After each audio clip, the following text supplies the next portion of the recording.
কেউ কি নেই আমাকে মুক্ত করার জন্য? আমি হলাম কালবৈশাখী কালো মেঘ। কতদিন আর এভাবে সোনার বাঁশের খাঁচায় বন্দি থাকবো? দেখতে দেখতে 100 বছর কেটে গেল। আর বন্দি থাকবো না আমি। মুক্ত করো আমাকে। কালো মেঘ বন্দি জীবন থেকে মুক্তি পাওয়ার আশায় সোনার বাঁশের খাঁচায় ছটফট করতে থাকে। বাঁশের খাঁচায় বারবার ধাক্কা দিতে থাকে। অন্যদিকে ছে ছে ছে ছে, এই গাছের ফলগুলো খেতে কি টক! থু, উফ, সেই কখন নিজের বন ছেড়ে এই বনে এসেছি একটু মিষ্টি ফলের আশায়, কিন্তু মন মতো কোনো মিষ্টি ফলই খুঁজে পাচ্ছি না। যাই আর কিছু ফলের গাছ ঘুরে দেখি। এবার যদি এই ফলের গাছের ফলও টক হয় তবে আর এই বনে ফল খুঁজবো না, নিজের বনে গিয়ে শুকনো শস্যদানা খাবো। বাবা গো বাবা, এ গাছ থেকে ওই গাছ মিষ্টি ফল খুঁজতে খুঁজতে আমার প্রাণটাই বেরিয়ে যাচ্ছে। সুখী পায়রা এই বলে হাতে থাকা ফলে যেই না কামড় বসাতে যায়, অমনি সুখী পায়রা কিছু দূর থেকে একটা শব্দ শুনতে পায়। এ কি, এমন নিস্তব্ধ বনে এত জোরে শব্দ কোথা থেকে ভেসে আসছে? এই বনে সচরাচর কোনো পাখি আসে না, কেউ কাঠ কাটতে আসেনি তো। যাই গিয়ে দেখি তো। এই বলে সুখী পায়রা সেই শব্দ অনুসরণ করতে করতে এগিয়ে যায়, আর গিয়ে দেখে একটা কালো মেঘ সোনার বাঁশের খাঁচায় বন্দি অবস্থায় খাঁচা ভাঙার জন্য ধাক্কা দিচ্ছে। সুখী পায়রা এই দৃশ্য দেখে বলে ওঠে, হে কি, সোনার বাঁশ! এই বাঁশের খাঁচায় আবার একটা কালো মেঘ বন্দি। হ্যাঁ কালো মেঘ, তোমাকে এখানে কে বন্দি করেছে? এই তো একটা পাখি এসেছে। এই পাখিকে বোকা বানিয়ে আমাকে মুক্ত হতে হবে। না না, আমাকে আবার কে বন্দি করবে? আমি তো ইচ্ছে করে সোনার বাঁশের খাঁচায় ঢুকে পড়েছি। শোনো শোনো, তুমি কি অনেক বড়লোক হতে চাও? তাহলে এই খাঁচা থেকে একটা সোনার বাঁশ খুলে নাও। সেই সোনার বাঁশ বিক্রি করে অনেক টাকার মালিক হবে। কালো মেঘের এই কথা শুনে সুখী পায়রার মনে লোভ জাগ্রত হয়। সুখী পায়রা খুশি হয়ে বলে, হ্যাঁ হ্যাঁ, আমি নিব, খাঁচা থেকে সোনার বাঁশ খুলে নিব। আহা, কালো মেঘ তুমি কত উদার, কত দানশীল! আহা! এই বলে সুখী পায়রা খাঁচার কাছে গিয়ে একটা টান দিয়ে একটা সোনার বাঁশ খুলে নেয়। যেমনি সোনার বাঁশ সুখী পায়রা খুলে নেয়, অমনি সোনার বাঁশের খাঁচা সহ সুখী পায়রার হাতের সোনার বাঁশ গায়েব হয়ে যায়। কালো মেঘ মুক্তি পেয়ে অট্ট হাসিতে ফেটে পড়ে। এ কি হচ্ছে এসব? সোনার বাঁশ কোথায় গেল? সোনার বাঁশের খাঁচাই বা কোথায় গেল? কে কে তুমি কালো মেঘ? আমি হলাম কালবৈশাখীর কালো মেঘ। 100 বছর আগে সব বনে বেশি বেশি ঝড় বাতাস দিতাম বলে এক তান্ত্রিক আমাকে এই সোনার বাঁশের খাঁচায় বন্দি করে রেখেছিল, আর একটা ভালো মেঘ তৈরি করে আকাশে ছেড়ে দিয়েছিল। সে পাখিদের চাহিদা মতো বৃষ্টি দেয়। আমি এই খাঁচা নিজের ইচ্ছাতে ভাঙতে পারতাম না, কোনো পাখির সাহায্যের দরকার ছিল। আর তোকে বোকা বানিয়ে লোভ দেখিয়ে এই খাঁচার বাঁশ ভাঙিয়েছি। এখন আমি মুক্ত, সব বনে আমার তাণ্ডব চালাবো। না না, এ কি করলাম আমি? আমাকে এক্ষুনি বনে ফিরে যেতে হবে, সবাইকে এই দুষ্টু কালো মেঘের সম্পর্কে জানাতে হবে। এই বলে সুখী পায়রা সেখান থেকে পালিয়ে যায়। কালো মেঘ ছাড়া পেতে আকাশে গিয়ে তার তাণ্ডব শুরু করে দেয়। এ কি কালো মেঘ, তুই এত বছর পর কিভাবে মুক্তি পেলি? চলে যা, বনের আকাশ থেকে চলে যা। আমি তো চলে যাওয়ার জন্য আসিনি, আমি আকাশে এখন থেকে তাণ্ডব করব। বন্দি থেকে আমার ভেতরে অনেক জল জমে গেছে, সব জল বনের উপর ঝড় বৃষ্টির রূপে ঢেলে দিব। আবার আগের রূপে ফিরে আসবো আমি। না না, এই কাজ করিস না। বনের পাখিরা এখন ঘরে ফসল তুলছে, তাদের বৃষ্টি দরকার নেই। তুই বৃষ্টি দিলে যে ওদের ক্ষতি হয়ে যাবে। চুপ কর, তোর মতো তান্ত্রিকের বানানো ভালো মেঘ আমি নই। আমি আমার মর্জি মতো চলি, কারো ভালো মন্দ বুঝি না। এবার আমার শক্তি দেখবে পুরো বন। এই বলে কালো মেঘ প্রচন্ড জোরে বাতাস আর বৃষ্টি বনের উপর দিতে থাকে। কালো মেঘের বাতাসের ধাক্কা সহ্য করতে না পেরে সাদা মেঘ উড়ে দূরে চলে যায়। বনের আকাশ কালো মেঘ দখল করে আর তার ইচ্ছে মতো ঝড় বৃষ্টি দিতে থাকে। অন্যদিকে কি এমন ঝড় বৃষ্টি হঠাৎ করে শুরু হলো কি করে?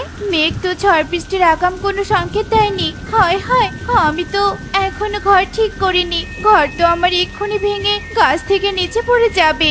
টনি কথা বলতে না বলতে ঘর ভেঙে মাটিতে পড়ে যায়। অন্যদিকে হঠাৎ বৃষ্টিতে নদীর জল বেড়ে যায়। বনের নদীর জল হু হু করে ঢুকতে থাকে। হায় হায়, আমার ধান ডুবে গেল রে। ঝড় বৃষ্টি বন্যা একেবারে চলে এসেছে। এত সুন্দর ফলন ডুবে গেল রে। হায় হায় হায় রে। হায় হায়, আমি বনে এসে সবাইকে সতর্ক করার আগে দুষ্টু কালবৈশাখী কালো মেঘ তার তাণ্ডব শুরু করে দিয়েছে। সব আমার কারণে হচ্ছে। কেন যে কালো মেঘকে মুক্ত করে দিলাম? সুখী পায়রা যখন এভাবে নিজের কাজের জন্য আফসোস করছিল, ঠিক সে সময় ঈগল সবাইকে চিৎকার করে বলতে থাকে, শোনো শোনো, সব পাখিরা শোনো, ঝড় বৃষ্টি বেড়েই যাচ্ছে। সব পাখিরা তোমরা তাড়াতাড়ি নিরাপদ আশ্রয় গ্রহণ করো। সবাই পাহাড়ের গুহায় চলে যাও। ঝড় বৃষ্টি না থামা পর্যন্ত আমরা সবাই পাহাড়ের গুহায় থাকবো। শোনো শোনো, সব পাখিরা শোনো। ঈগলের এই ঘোষণা শোনার সাথে সাথে সব পাখিরা পাহাড়ের গুহার দিকে যেতে থাকে। পাহাড়ের গুহার মধ্যে সবাই আশ্রয় নেয়। আমার সব শেষ হয়ে গেছে। আমার বাড়িঘর ভেঙে চুরমার হয়ে গেছে। আমি সারা বছরের জন্য ফসল ফলিয়েছিলাম, সব নষ্ট হয়ে গেছে। অসময়ে কোন ঝড় বৃষ্টি শুরু হলো? আগে তো এমন হয়নি। সব আমার জন্য হয়েছে। আমি এর জন্য দায়ী। কি বলছিস সুখী? তুই দায়ী মানে? কিভাবে? কালুর এই প্রশ্নে সুখী পায়রা সব কথা খুলে বলে। সব শুনে সবাই অনেক রেগে যায় আর বলে, চকচক করলে সব জিনিস শোনা হয় না সুখী। দেখ, তোর লোভের কারণে আমাদের কি দশা হয়েছে। বাড়িঘর ক্ষেত খামার সব হারিয়ে এই গুহায় এসে আশ্রয় নিয়েছি। পাপকে ঘৃণা করো, পাপীকে নয়। তোমরা সবাই এখন সুখী পায়রাকে দোষ দেওয়া বন্ধ করো। কালো মেঘকে ঝড় বৃষ্টি দেওয়া থেকে কিভাবে থামাবে তার চিন্তা করো। ঈগল যখন এসব কথা বলছিল, ঠিক তখনই সেখানে সাদা মেঘ এসে উপস্থিত হয়। কে কি সাদা মেঘ, তুমি এখানে? কালো মেঘ আমাকে আকাশ থেকে তাড়িয়ে দিয়েছে। তার দাপটের কাছে আমি টিকতে পারিনি। কালো মেঘের ব্যাপারে আমরা সব জেনেছি, কিন্তু কালো মেঘকে আমরা বনের আকাশ থেকে তাড়াবো কি করে আমরা বুঝতে পারছি না। কালো মেঘকে শাস্তি দেওয়ার উপায় আমার জানা আছে। তান্ত্রিক যখন আমাকে 100 বছর আগে সৃষ্টি করেছিল, তখন বলেছে কালো মেঘ যদি কোনোভাবে মুক্তি পায়, তবে এই দক্ষিণ কোণের এক গুহায় জাদুর দড়ি আছে। সেই দড়ি এনে কালো মেঘকে ধরে বেঁধে রাখতে হবে। কালো মেঘ ওই জাদুর দড়ির বন্ধন থেকে কোনো দিনও মুক্তি পাবে না, আর এমন ঝড় বৃষ্টির তাণ্ডবও চালাতে পারবে না। তাহলে আর দেরি কিসের? আমি বনের দক্ষিণ থেকে এক্ষুনি জাদুই দড়ি নিয়ে আসছি। আমরা সবাই মিলে ওই কালো মেঘকে বাঁধবো। এই বলে কালু কাক বনের দক্ষিণ কোণ থেকে দড়ি নিয়ে আসার জন্য রওনা দেয়। কিছুক্ষণ পর কালু কাক জাদুই দড়ি নিয়ে চলে আসে। আমি তো জাদুই দড়ি নিয়ে এসেছি, এবার কালো মেঘকে বাঁধবো কি করে?